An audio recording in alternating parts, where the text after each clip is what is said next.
C'est bon, gars. Watch le micro. C'est bon pour tout le monde, hein? Donc bonjour à tous. Donc Amadou Ba, le mandataire du candidat Bassirou Diomaye Diakhar Faye.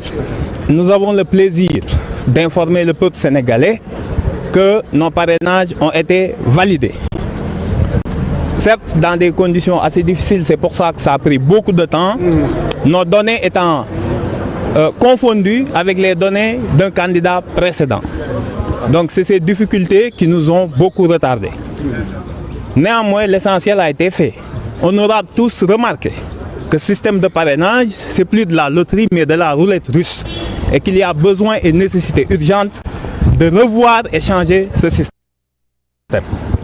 Nous profitons de l'occasion pour remercier toutes les bonnes volontés, tous les Sénégalais qui, dans un laps de temps assez court, se sont mobilisés pour valider, apporter leur parrainage, leur soutien au candidat Bassirou Diomaye Faye qui a su, dans un temps assez court de quelques semaines, à peine 2 semaines, 3 semaines et quelques, à réussir cette prouesse de rassembler les parrainages requis.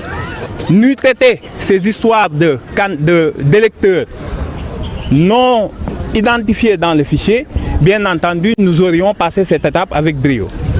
L'essentiel a été fait. Maintenant, il faut passer à l'étape supérieure en espérant que d'ici le 20, qu'il n'y ait plus de problème dans le traitement du dossier final par le Conseil.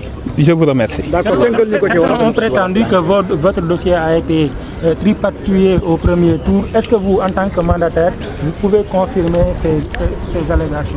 Ce qui est sûr et certain, c'est que tout le monde, tous les candidats, je pense, même des candidats anciens ministres qui ont voté, ont vu leur nom disparaître du fichier. C'est un problème quand même qu'on ne peut pas nier. La vérité, c'est qu'il faut que le fichier soit disponible dans le système qui devra venir. Il faudra changer les mécanismes pour que... Il a été dit que votre dossier a été ouvert par le Conseil constitutionnel. Non.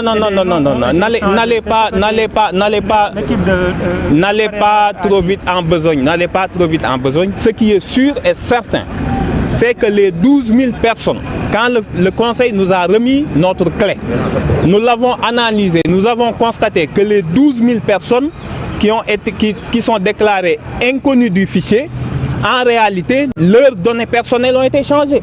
Que ce soit par le prénom, il y a une lettre qui a été enlevée, la date de naissance a été légèrement modifiée, ou le NIN, le numéro d'identification nationale. Il ne s'agissait que de cela. Vous savez, n'accusez pas, non, vraiment, vous ne pouvez pas nous pousser à la hussarde comme ça pour accuser le Conseil. Nous disons juste que nos données ont été changées et on peut apporter la preuve parce qu'on a une copie du dossier qu'on a déposé. Le fichier qu'on a reçu, les noms ont été modifiés. C'est qu'il y a eu quelque part une altération.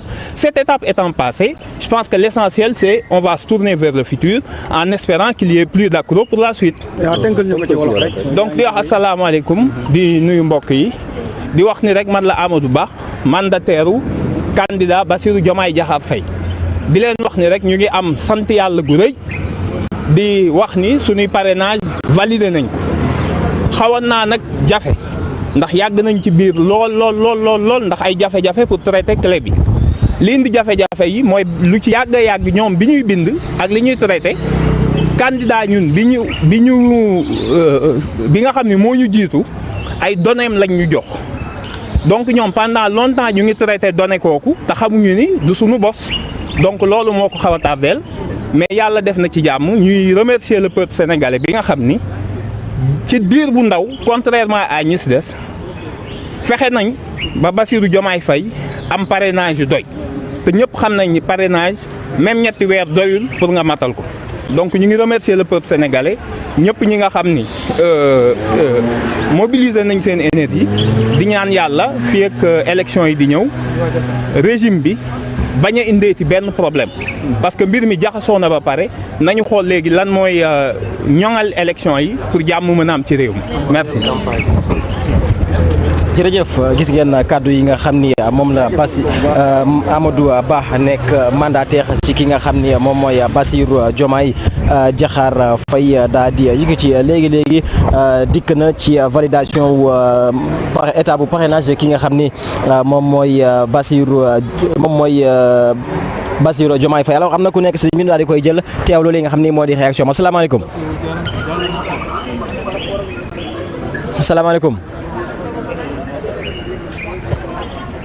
asalaamaaleykum. Mu mel ni rek moom déggante bi jotul neex du ñàkk ci kanam tuuti dina daal di dugg joxaat nu li nga xam ni moom mooy point de vue am jëmale ko ci validation parrainage bi nga xam ni Amadou Ba nekk mandataire ci Bassirou Diomaye Faye léegi moom la ñu daal di confirmer mu nekk benn mbir moo xam ni tey ji dina neex ñu bëri ñu faree ci parti bi nga xam ni moom moo di Pastef. asalaamaaleykum. Alors dafa mel ni déggante bi neexul. asalaamaaleykum sëñ bi nuyu nañ la. allo. asalaamaaleykum. allo. ñu ngi lay déglu. asalaamaaleykum. allo.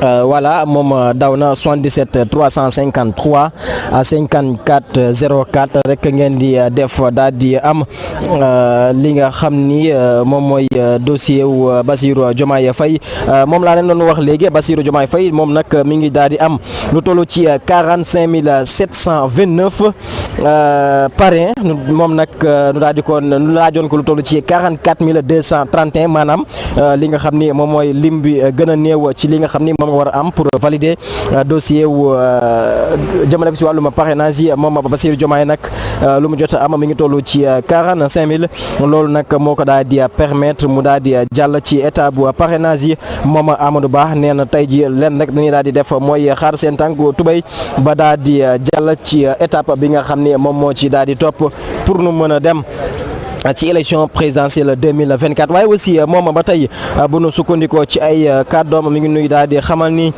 loolu nekk na benn fànn buy réconcilier encore li nga xam ni moom mooy mbirum Ousmane Sonko ba tey donc loolu mën nañu wax ni vraiment c'est important jëmale ko ci mbirum parti bi nga xam ni moo di Pastef ndax tey ji danoo yaakaaroon ni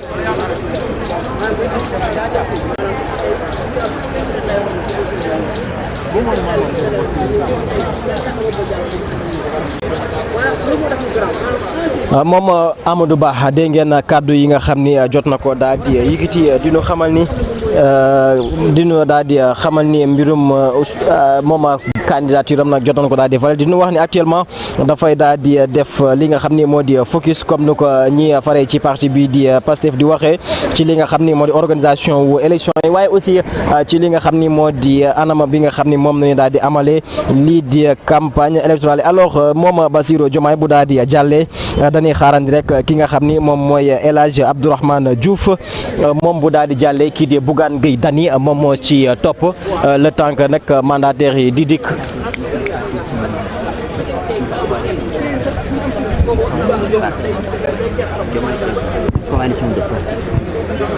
non bi fii laa fekk de. jëloon maa ko fi teg maa ko jëndoon kii commencé ci naan fekk ñuy def interview. merci beaucoup. joxuma de.